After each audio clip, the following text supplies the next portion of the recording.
c'est l'histoire de Frédéric Stover. Il est né au Monsieur Friedrich Esdenka Stover à Vienne, l'Autriche, dans l'année 1946.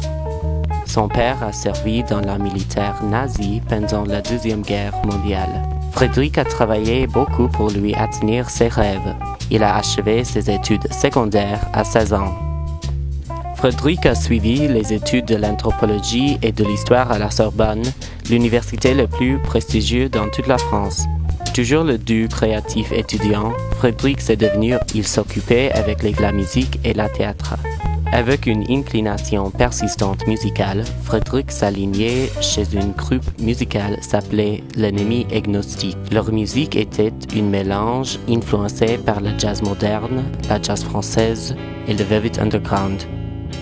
Le nom de la groupe se pose comme revanche contre son père, qui a fait le chanteur d'une groupe s'appelant Quintet de Jésus.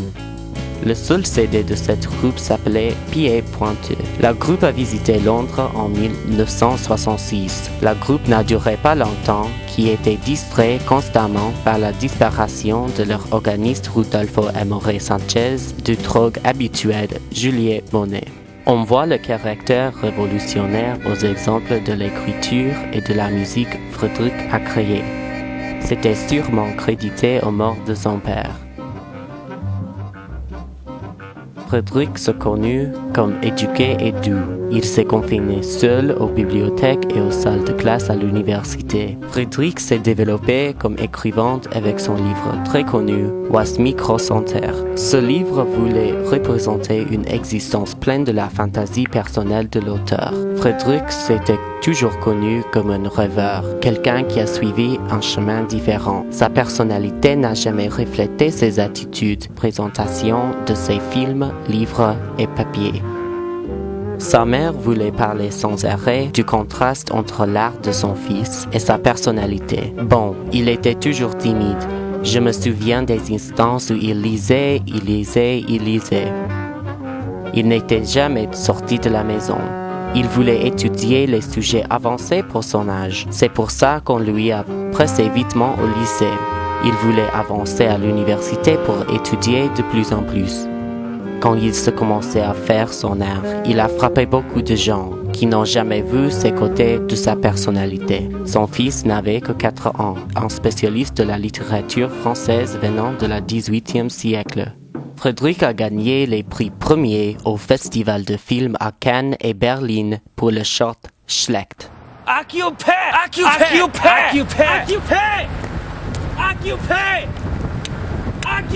Il s'est entré au monde des films pendant son travail comme opérateur vidéo dans le film tchèque acclamé Les Trains bien observés, produit par Jiří Menzel. Il a gagné le respect chez les directeurs européens avec son travail distinct, efficacité et sa perspicacité unique. Pendant ce temps, Frédéric s'approche avec le directeur français Jean-Luc Godard. Frédéric a étudié et ajouté les idées de l'existentialiste Jean-Paul Sartre dans son travail. Frédéric a partagé son amitié à travers un spectre divers au directeur Stanley Kubrick, Miles Davis et chanteur folk Bob Dylan. Il les a admirés autant. Outrage de ses amis, Frédéric se gardait à lui-même. La seule exception de ceci était l'affaire bien annoncée dans la média avec Yuka Kirina. Leur promenade fameuse autour de Paris s'était durée 10 heures. Ensemble, ils ont fréquenté le cinéma.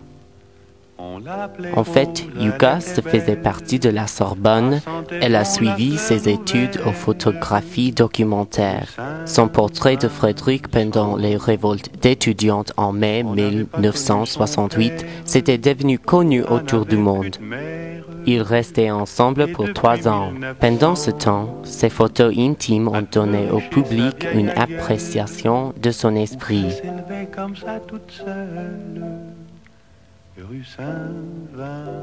Frédéric a décrit leur première réunion. Well, I didn't really get much work done those days, you know. I met her during the filming of Schlecht, and I just thought she was the cutest thing I had ever seen. She was doing a bit of voyeurism and taking photos of our production crew and actors. I remember seeing her on top of an apartment building, snapping photos. And then, the next thing I know, she was about 5 meters away, as if she was part of our crew. So I confronted her with the intention of asking her, "What the hell are you doing?" But I ended up commissioning her to take still photos of the production. Après leur séparation, Fredrik s'est déménagé aux alentours de Stockholm, en Suède. C'était ici qu'il s'est rencontré son femme, Wilhelmina.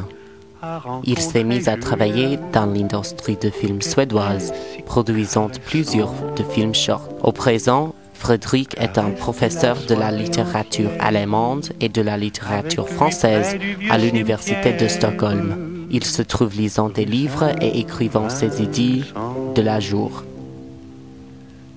Elle est la chanteuse de la groupe bruit ambiante suédoise Occupé. Voyant qu'elle ne marchait pas au pentre, d'un coup de surin lui trouva le ventre. Rue Saint-Vincent,